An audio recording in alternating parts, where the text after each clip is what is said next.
ಸದಾ RSSನ ದೂಷಣೆ ಮಾಡೋದನ್ನೇ ನಿತ್ಯ ಕಾಯಕ ಮಾಡಿಕೊಂಡಿರುವಂತಹ ಪ್ರಿಯಾಂಕಾ ಗೃಹ ಸಚಿವರಾಗಿದ್ದಾರೆ. ಹಾಗಾಗಿ ನಮಗೆ ಇದು ಒಂದು ಸುರಕ್ಷಿತ ನೆಲೆ ಕರ್ನಾಟಕ ಅಂತ ಅವರಿಗೆ ಮನಗಂಡಿದ್ದಾರೆ. ದಕ್ಷಿಣ ಭಾರತದಲ್ಲಿರುವಂತಹ 3 ಕಾಂಗ್ರೆಸ್ ರಾಜ್ಯಗಳು ಕರ್ನಾಟಕ, ಕೇರಳ ಮತ್ತು ತೆಲಂಗಾಣ ಈ ಭಾಗಕ್ಕೆ ದೊಡ್ಡ ಪ್ರಮಾಣದಲ್ಲಿ ಪಶ್ಚಿಮ ಬಂಗಾಳದಿಂದ ಕಾಲ್ಕಿತ್ತವರೆಲ್ಲ ಇಲ್ಲಿ ಬರ್ತಾ ಇದ್ದಾರೆ. ಅದರಲ್ಲೂ ವಿಶೇಷವಾಗಿ ನಮ್ಮ ಮೈಸೂರಿಗೆ, ನಮ್ಮ ರೈಲ್ವೆ ಸ್ಟೇಷನ್ಗೆ ದಂಡಾಗಿ ಹಿಂಡಾಗಿ ಅಕ್ರಮ ಬಾಂಗ್ಲಾ ವಲಸಿಗರು ಬರ್ತಾ ಇದ್ದಾರೆ ಅನ್ನೋದು ಕಳೆದ 1 ತಿಂಗಳಿಂದಲೇ ಮಾಹಿತಿ ಇದೆ. ಅದ್ರ ಬಗ್ಗೆ ವಿಡಿಯೋಗಳು ಬಂದಿದ್ದಾವೆ. ಇನ್ಫ್ಲೂಯೆನ್ಸರ್ಸ್ಗಳು ಹಾಕಿದ್ದಾರೆ. ಭಾಳಷ್ಟು ಜನ ನಾಗರಿಕರು ವಿಡಿಯೋ ಮಾಡಿ ಹಾಕಿದ್ದಾರೆ.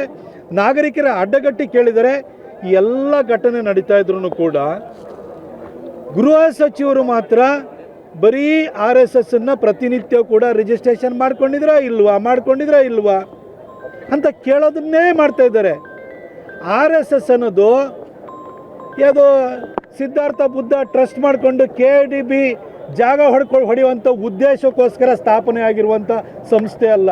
ಅದಕ್ಕೆ ರಿಜಿಸ್ಟ್ರೇಷನ್ ಬೇಕಾಗುತ್ತೆ. 6 ಎಕರೆ KDB ಜಮೀನು ಹೊಡಿಬೇಕು ಅಂದರೆ ಅಂಥ ಸಂಸ್ಥೆಗಳು ರಿಜಿಸ್ಟ್ರೇಷನ್ ಮಾಡಿಕೊಂಡು ಸುಳ್ಳು ದಾಖಲೆಗಳನ್ನು ಕೊಟ್ಕೊಂಡು ಭೂಮಿಯನ್ನು ಪಡ್ಕೊಳ್ತಾರೆ. ಆದರೆ RSS ಇರೋದು ಸಮಾಜ ನಿರ್ಮಾಣಕ್ಕೆ ಬಂದಿರುವಂಥ ಸಂಸ್ಥೆ. ಆ ಸಂಸ್ಥೆಯನ್ನು ಟಾರ್ಗೆಟ್ ಮಾಡ್ಕೊಂಡು ಹೇಳುವಂಥ ಕೆಲಸ ಬಿಟ್ಟರೆ ಅವರು ಗೃಹ ಸಚಿವರಾದ ನಂತರ ಆಂತರಿಕ ಸುರಕ್ಷತೆ ಬಗ್ಗೆ ಯಾವುದೇ ಕ್ರಮವನ್ನು ಕೈಗೊಂಡಿಲ್ಲ. ಹಾಗಾಗಿ ನಿರಾತಂಕವಾಗಿ ಮೈಸೂರಿಗೆ ಅಕ್ರಮ ಬಾಂಗ್ಲಾ ವಲಸಿಗರು ಬರ್ತಾ ಇದ್ದಾರೆ.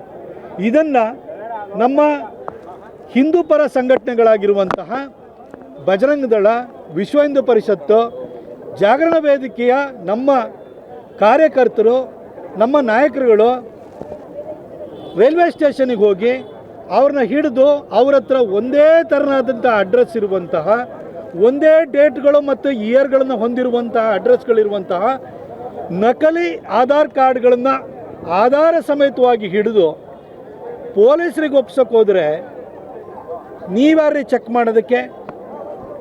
ನಿಮ್ಮನ್ನು ಯಾರಿಲ್ಲಿ ಒಳಗಡೆ ಬಿಟ್ಟಿರೋರು ಅಂಥೇಳಿ ಪ್ಲಾಟ್ಫಾರ್ಮ್ ಟಿಕೆಟ್ ಇದ್ರೂ ಕೂಡ 5 ಜನ ನಮ್ಮ ಬಜರಂಗ ದಳ, ವಿಶ್ವ ಹಿಂದೂ ಪರಿಷತ್ ಮತ್ತು ಜಾಗರಣ ವೇದಿಕೆಯ ನಮ್ಮ ಮುಖಂಡರ ವಿರುದ್ಧ FIRನ ಹಾಕ್ಸಿರೋದಕ್ಕೆ ನೇರವಾಗಿ ಪ್ರಿಯಾಂಕಾ ಖರ್ಗೆ ಅವರೇ ಹೊಣೆಗಾರಿಕೆ. ಯಾಕೆಂದರೆ ಅವ್ರ ಡೈರೆಕ್ಷನ್ ಮೇಲೆ ಮಾಡ್ತಾ ಇರೋಂಥದ್ದು ಇದು.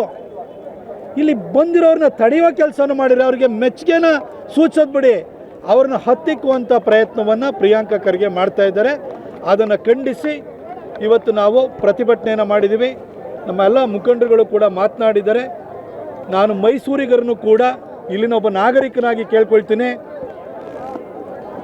ಪ್ರಿಯಾಂಕಾ ಖರ್ಗೆ ಅಂತಹ ಗೃಹ ಸಚಿವರು ಇರುವಾಗ, ಬ್ರದರ್ಸು ಅಂತ ಕರೆಯುವಂಥ DK ಶಿವಕುಮಾರ್ ಮುಖ್ಯಮಂತ್ರಿ ಸ್ಥಾನದಲ್ಲಿರುವಾಗ ಈ ಥರ ಅಕ್ರಮ ವಲಸಿಗರು ನಿರಾತಂಕವಾಗಿ ಬರ್ತಾನೆ ಇರ್ತಾರೆ.